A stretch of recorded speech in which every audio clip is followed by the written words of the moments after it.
quoi ça consiste? Les maraudes, ça consiste à pouvoir proposer gratuitement, avec des professionnels, des soins de toute nature, vétérinaires, assistantes vétérinaires, ostéopathes, médecine chinoise, aux animaux de la rue. Donc accompagnés bien entendu de leurs propriétaires. Et on a aussi les toiletteuses qui nous rejoignent. Combien de personnes là sont mobilisées? Alors je pense que là on va être plus de 12 professionnels, donc on va pouvoir ouvrir au moins 12 plateaux techniques. On a 2 vétérinaires, donc ça c'est aussi très bien aujourd'hui. On a 3 ostéopathes, on a 3 ASV, on va avoir 3 toiletteuses, il y a moi en médecine chinoise, on a 2 stagiaires vétérinaires, une stagiaire ASV, peut-être une stagiaire ostéopathe qui va donc travailler sous contrôle d'une ostéopathe diplômée également. Donc voilà, l'aventure continue, hein, c'est notre 3e ligne là quand même. Donc c'est voilà. Pour que ce soit régulier. C'est pour que ça soit régulier, et puis je pense qu'on a aussi de bons partenariats avec des associations, avec Vet Dispensaire, avec Noah donc pour les partages de croquettes, et puis aussi avec l'association des ostéopathes solidaires qui nous rejoignent aujourd'hui pour la première fois. Et on va aussi avoir un partenariat en cours avec les ostéopathes humains, solidaires également, pour pouvoir proposer des soins autant à la personne qu'à l'animal.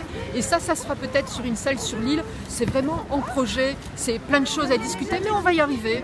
On va y arriver, ça fédère. Et puis bien sûr, il y a Saint-Ouen-Illois, parce que sans eux, ça n'aurait jamais été possible dès le début. C'est eux qui nous accueillent depuis le départ. Ça, il ne faut pas oublier de les féliciter. C'est vraiment important d'être avec eux, qui font aujourd'hui une grosse distribution de vêtements.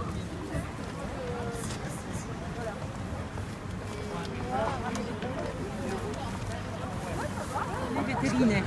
Alors déjà pour moi c'est un prolongement de mon activité au quotidien, puisque au cabinet c'est un cabinet vétérinaire solidaire, donc on reçoit tous les gens qui ont peu de moyens, et aller faire des maraudes c'est prendre le relais pour les gens qui n'ont pas du tout de moyens, donc pour les SDF qui sont dans la rue, et pour prendre soin de leurs animaux.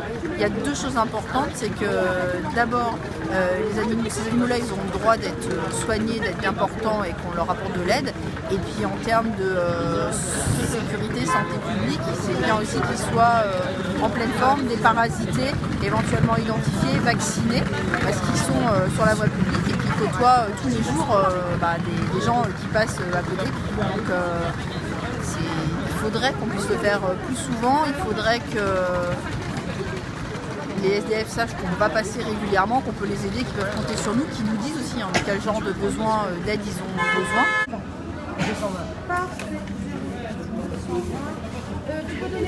Le cabinet solidaire s'appelle Atlivet et il est 177 bis rue des Stations à Lille.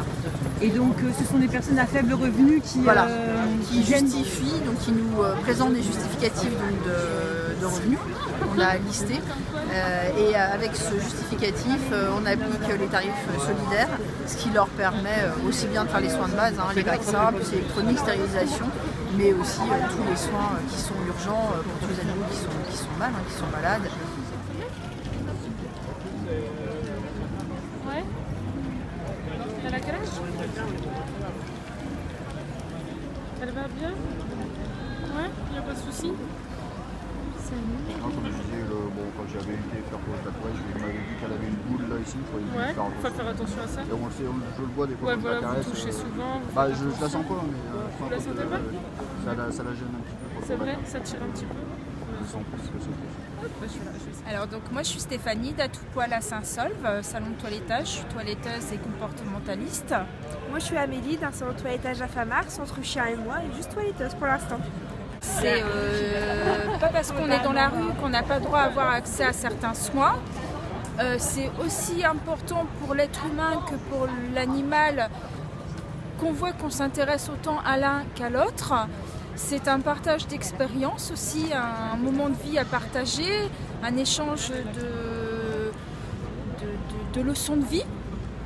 Parce qu'ils ont beaucoup à nous apprendre. Le fait de rester dans la rue, ils ont une force de caractère, c'est énorme. Et ça nous remet en place un peu dans notre vie de tous les jours à se dire c'est pas parce qu'on a un petit bobo que c'est la fin du monde. Non, t'inquiète pas. Carbone, ça c'est pour couper tes griffes, d'accord? Non, c'est parce qu'il y a eu un peu de poitrine. Voilà, Carbone, c'est bien Carbone. Allez, Carbone. Voilà, tu vois un petit là-bas? Carbone, doucement. Carbone, c'est bien. Regarde, on va passer la brosse maintenant. D'accord, Carbone? T'es cool, hein, mon Ça va être un toilettage très sommaire, c'est-à-dire qu'on va faire les ongles, les yeux, les oreilles au niveau d'hygiène.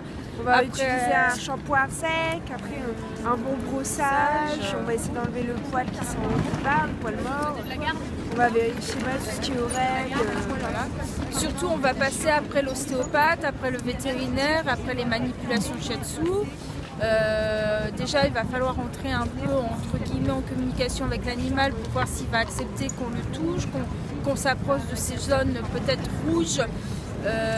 Tout en douceur, avec quelques bonbons, des friandises, et que ça soit vraiment un moment très agréable pour lui et pas une contrainte surtout.